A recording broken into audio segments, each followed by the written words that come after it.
अस्सलामुअलैकुम बिस्मिल्लाहिर्रहमानिर्रहीम। आज हम पढ़ेंगे वॉलीज़ फार्मूला। वॉलीज़ फार्मूलाज हम ड्राइव करेंगे। हमारे पास वॉलीज़ फार्मूलाज होते हैं 0 to π/2 sin raised to power nx dx। ये इसके इक्वल आएगा अगर n इज़ इवन होगा, और ये इसके इक्वल आएगा, यानी कि इसका इंटीग्रल अगर हम सॉल्व करेंगे अगर n इवन होगा तो ये आंसर इसके इक्वल आएगा, और अगर n ओड होगा तो वो इसके इक्वल होगा। बाकी टर्म सेम है। यहाँ पे हमारे पास π/2 आएगा और यहाँ पे 1 आ जाएगा। अब ये हम यूज़ क्यों कर रहे हैं? जब हमारे पास कॉम्प्लेक्स इंटीग्रेशन होती हैं और इंटीग्रल होता है तब हम कुछ ऐसे फार्मूलाज यूज़ करते हैं जैसे हमने पहले रिडक्शन फार्मूलाज यूज़ किए हैं, इस तरह हम यहाँ पे वॉलीज़ फार्मूलाज यूज़ करेंगे। तो अब यहाँ पे रिडक्शन हमने फार्मूला पढ़ा था sin raised to power nx। ये इनडेफिनेट इंटीग्रल था, हमने इसका सॉल्व करके ये आंसर निकाला था। sin raised to power nx का इंटीग्रल जब हमने निकाला था वो आया था -1/n sin raised to power n-1x cos x plus n-1/n integral sin raised to power n-2x dx। अब यहाँ पे हमने क्या करना है, ये हमारे पास जो आंसर है इनडेफिनेट इंटीग्रल का है। इनडेफिनेट इंटीग्रल वो होता है जिसके ऊपर जो हमारे पास होती है लिमिट नहीं दी हुई होती है, रेंज ऑफ इंटीग्रेशन नहीं दी हुई होती। लेकिन यहाँ ये जो है हमारे पास डेफिनेट इंटीग्रल है क्योंकि इसके ऊपर रेंज ऑफ इंटीग्रेशन दी हुई हैं। तो हम क्या करेंगे, जब हमने तो इसका आंसर निकालना है तो हम क्या करेंगे, ये जो हमारे पास आंसर आ रहा है इस पे हम लिमिट अप्लाई कर देंगे। इनडेफिनेट इंटीग्रल को हम डेफिनेट में चेंज कर देंगे। तो अब इसके आंसर पे जब हम लेफ़्ट साइड पे अप्लाई कर रहे हैं तो हम राइट साइड पे भी अप्लाई करेंगे। तो अब हमारे पास जो आंसर था -1/n sin raised to power n-1x cos x, यानी जो फर्स्ट टर्म थी जो इंटीग्रल से बाहर थी उसके ऊपर लिमिट अप्लाई करेंगे 0 to π/2। और सेकंड पे हमारे पास क्या आ जाएगी, इस पर भी हम लिमिट अप्लाई कर देंगे। अब हमारे पास यहाँ पे दो फंक्शंस हैं, एक हमारे पास है cos x, सेकंड है हमारे पास sin raised to power n-1x। अब यहाँ पे मैं अब 0 भी लिमिट पुट करनी है और π/2 भी पुट करनी है। तो जब हम π/2, आप लोगों को पता है कि cos जो है वो cos π/2 हमारे पास क्या होता है, 0 होता है। तो जब हम अपर लिमिट पुट करेंगे तो ये फंक्शन हमारे पास 0 हो जाएगा। और आप लोगों को पता है कि sin 0 जो होता है वो 0 होता है। और यहाँ पे हमारे पास जो पावर है साइन की हमारे पास क्या है, sin raised to power n-1x। तो हमारे पास ये जो होगा इसका आंसर इसी के इक्वल ही आएगा। sin raised to power 0 की पावर हम ले लें n-1, या हम तो वो हमारे पास इसी के इक्वल ही आएगी। यानी हम क्या करेंगे, sin raised to power 0 निकाल के जो भी आंसर आएगा हम उसकी पावर ले लेंगे n-1। हमारे पास इस तरह से होगा। तो ये sin 0 0 होगा तो 0 की पावर n-1 लेंगे तो ये भी। तो अब यहाँ से हमें पता क्या चला, या जब हम इस टर्म पे लिमिट अप्लाई करेंगे तो हमारे पास 0 आएगा आंसर। तो हमारे पास ये इंटीग्रल जो है 0 to π/2 sin raised to power nx dx, ये हमारे पास इक्वल आ जाएगा n-1/n 0 to π/2 sin raised to power n-2x dx। और अगर हम इसको gn की फॉर्म में लिखें, gn हम कहते हैं इंटीग्रल वाली टर्म को जो इंटीग्रल में होती है, तो यहाँ हमारे पास अगर gn मैं कह दूँ 0 to π/2 sin raised to power nx dx है। तो जब n-2 है तो ये हमारे पास बन जाएगा gn-2 0 to π/2 sin raised to power n-2x dx, ये आ जाएगा। तो हमारे पास जो है ये वाली जो इक्वेशन हमने ड्राइव की है, ये हमने जो दो फॉर्म्स, ये दो फार्मूलाज लिखे हैं, ये मैंने लेट किए हैं। अब हमारे पास जो आंसर आया है लिमिट पुट करने के बाद वो ये आया है, इसको हम gn कह रहे हैं। तो gn हमारे पास किसके इक्वल आ जाएगा, n-1/n gn-2। इसको हम इक्वेशन ए कह देते हैं। अब यही इक्वेशन ही है जिससे हमने सारे फार्मूलाज ड्राइव करने हैं जब n इवन होगा और ओड होगा। अब हमारे पास है दो कंडीशंस हैं, या तो n इवन होगा इस इक्वेशन में, या जो होगा n ओड होगा। क्योंकि कोई भी नंबर हो या तो वो इवन होता है या वो हमारे पास ओड होता है। तो हम पहले फर्स्ट कंडीशन ले लेते हैं। हमारे पास जो है n जो है हम लेते हैं, सपोज कर लेते हैं कि n हमारे पास इवन है। when n is even, तो हमारे पास फर्स्ट टर्म क्या आ जाएगी, जी एन हमारे पास आ रहा है, हमारे पास है n-1 over n G N minus 2। और अगर मैं इसी तरह से अब यहाँ पे n की जगह पे अगर मैं जी n-2 पुट कर दूँ, इसमें अगर मैं n-2 पुट करूँ तो यहाँ पे हमारे पास क्या होगा, आपने करना क्या है, जहाँ पे भी n है वहाँ पे n-2 पुट कर देना है। तो ये n-2 हो जाएगा, यहाँ n-2 पुट करूँगी तो ये वाली टर्म हमारे पास n-3 हो जाएगी, और यहाँ पे भी n-2 पुट कर दूँगी तो ये हमारे पास ये आ जाएगा। हम नेक्स्ट हमारे पास क्या आएगा, और ये हमारे पास n-2 पुट करूँगी तो n-4 हो जाएगा। यह हमने किया क्यों है, जी n-2 की वैल्यू क्यों निकाली है, क्योंकि जी एन में हमें चाहिए जी n-2 की वैल्यू, तो यहाँ से मैंने जी n-2 की वैल्यू निकाली है। तो जी एन हमारे पास क्या बन जाएगा, n-1 ओवर n वैसे आ जाएगा। अब यहाँ पे जी n-2 हमारे पास इक्वल आ रहा है n-3 ओवर n-2। अब यहाँ पे अगर मैं आगे हमारे पास जी n-4 आ रहा है, तो अगर मैं जी n-4 की वैल्यू इसमें पुट करके निकालूँ, n की जगह पे n-4 पुट कर दूँ, तब ये हमारे पास एक्सप्रेशन क्या बनेगा, n की जगह पे क्या पुट करना है, n-4, तो ये टर्म बनेगी n-5 और ये वाली बनेगी n-4, और ये n-4 जब पुट करेंगे तो n-4 -2 कितने हो गए, जी n-6 हो जाएंगे, दो करके कम होता जाएगा।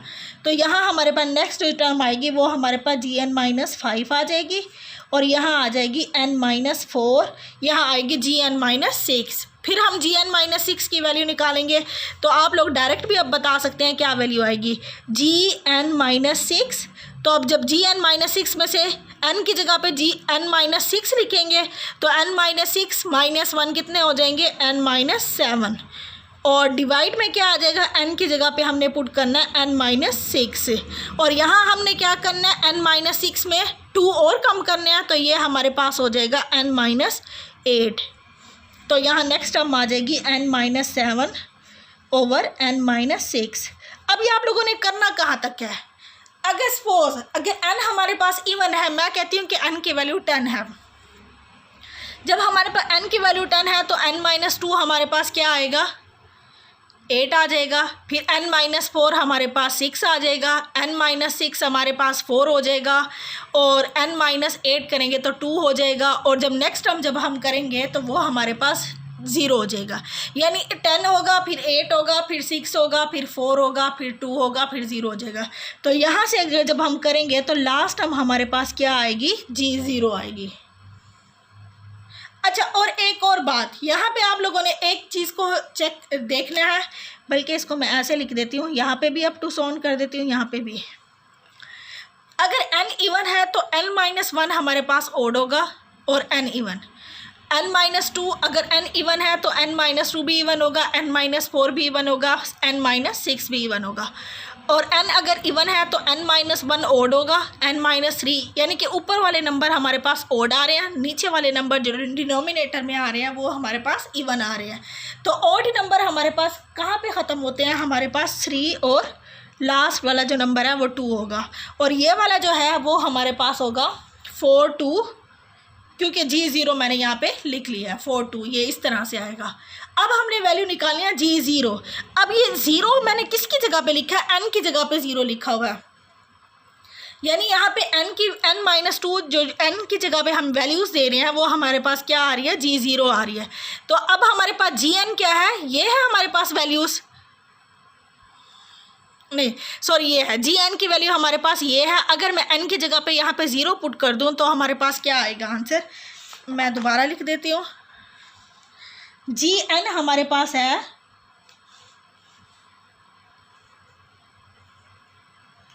0 to π/2 integral sin raised to power nx dx।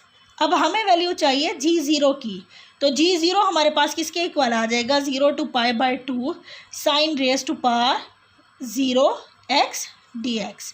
अब किसी भी चीज़ की पावर 0 जब होती है तो वो हमारे पास 1 के इक्वल होता है, तो 1 की इंटीग्रेशन आप लोगों को पता है कि x आएगी, और x पे जब हम लिमिट पुट करेंगे 0 to π/2 तो वो आंसर आ जाएगा π/2 - 0। तो आंसर हमारे पास क्या आ गया, π/2। अब हम अगर इस इक्वेशन को इक्वेशन बी कह दें, जिसमें हमने g0 तक फाइंड किया है, तब हमारे पास gn हमारे पास क्या आ जाएगा। अब हमारे पास g0 हमारे पास या g0 हमारे पास आया π/2। इसको हम पुट कर देते हैं इक्वेशन बी में। Put in equation B. तो इक्वेशन बी हमारे पास किसके इक्वल है, gn के इक्वल है, और वो आ रही है n-1, n-3, n-5 up to so on 3 और 1, और नीचे हमारे पास इवन नंबर्स हैं n-2, n-4, और यहाँ पे हमारे पास आ रहा था 4 और 2, g0 यहाँ पे आ रहा था। तो g0 की हमने वैल्यू क्या निकाली है, π/2। तो ये हमारे पास कब होगा, जब हमारे पास n हमारे पास इवन होगा।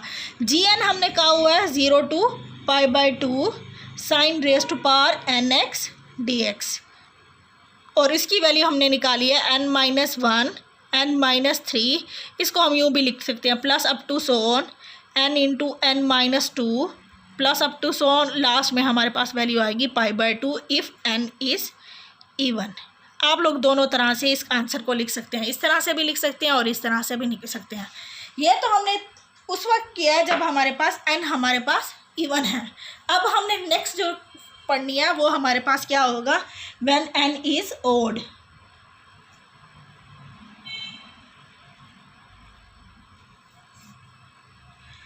हमारे पास gn जो है वो इक्वल आया हुआ है n-1 ओवर n gn-2। ये फॉर्म हमने निकाली है जब हमने लिमिट ऑफ इंटीग्रेशन पुट किया है। तो जब हमारे पास n इवन होगा, सॉरी n हमारे पास ओड होगा, तो हमारे पास ये फार्मूलाज कैसे बनेंगे, gn हमारे पास हो जाएगा n-1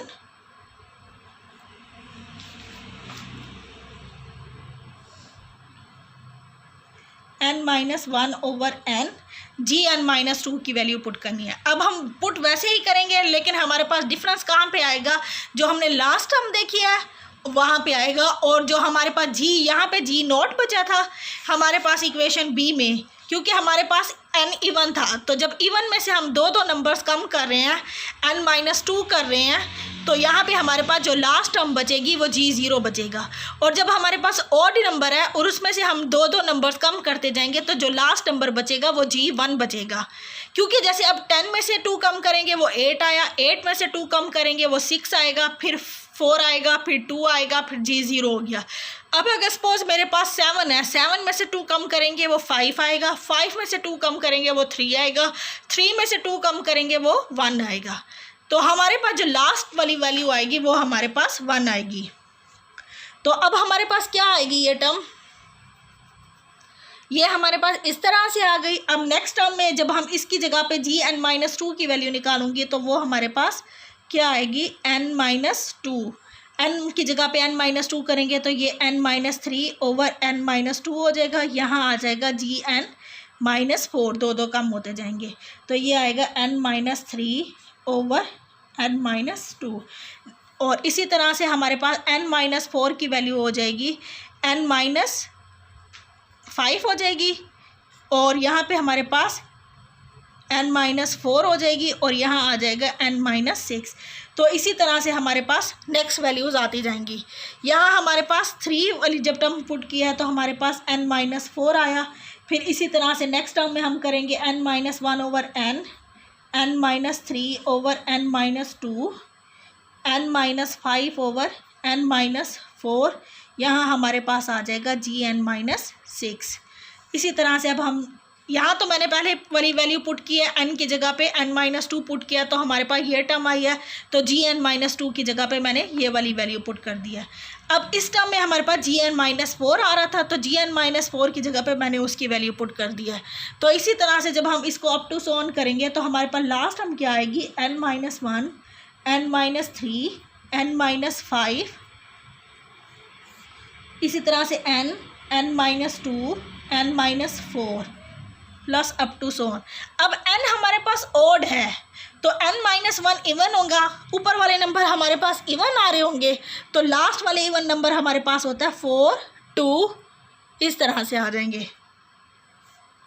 और यहाँ पे हमारे पास क्या होगा, ये हमारे पास इवन नंबर्स हैं, सॉरी n हमारे पास ओड है तो ये नीचे वाले नंबर ओड है, तो ओड हमारे पास 3 आ जाएगा, 5 आ जाएगा, फिर 3 आ जाएगा, और लास्ट में जब आएगा तो उसको हम क्या पुट करेंगे, G1 पुट करेंगे। अब यहाँ पे हमने करना क्या है, हमें G1 का आंसर चाहिए, तो G1 हम कैसे फाइंड करेंगे, Gn हमारे पास इक्वल है 0 to π/2 sin raise to power nx dx।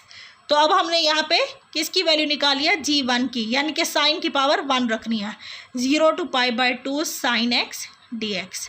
तो साइन एक्स की इंटीग्रेशन आप लोगों को पता है कि माइनस कॉज एक्स होती है। अब 0 to π/2, अब यहाँ पे माइनस कॉमन ले लें, कॉस π/2 माइनस कॉस 0 आ जाएगा, तो कॉस 0 1 के इक्वल होता है, कॉस π/2 0 के इक्वल होगा, तो -1 और माइनस से प्लस करेंगे तो ये +1 हो जाएगा। तो इसका मतलब है Gn जो हमने फाइंड करना था, जब n हमारे पास ओड है तो n-1, n-3, n-5, इसको हम ऐसे अप टू सॉन लिख देंगे, n × n-2, n-4, last term हमारे पास यहाँ पे क्या आ जाएगी, 1 आ जाएगी। हमने यही प्रूफ करना था। और Gn आप लोगों इसको इस फॉर्म में भी लिख सकते हैं कि हमारे पास Gn की वैल्यू हमारे पास क्या थी, ये लास्ट में आप लोगों ने इसकी वैल्यू पुट करनी है कि Gn जो है वो हमारे पास इंटेग्रल इक्वल था 0 to π/2 sin raise to power nx dx। ये हमारे पास दो फार्मूलाज हमने ड्राइव किए हैं। एक हमारे पास ये फार्मूला है जब हमारे पास n इवन है, व्हेन n इज़ इवन, और ये वाला जब हमने ड्राइव किया है जब व्हेन n इज़ ओड।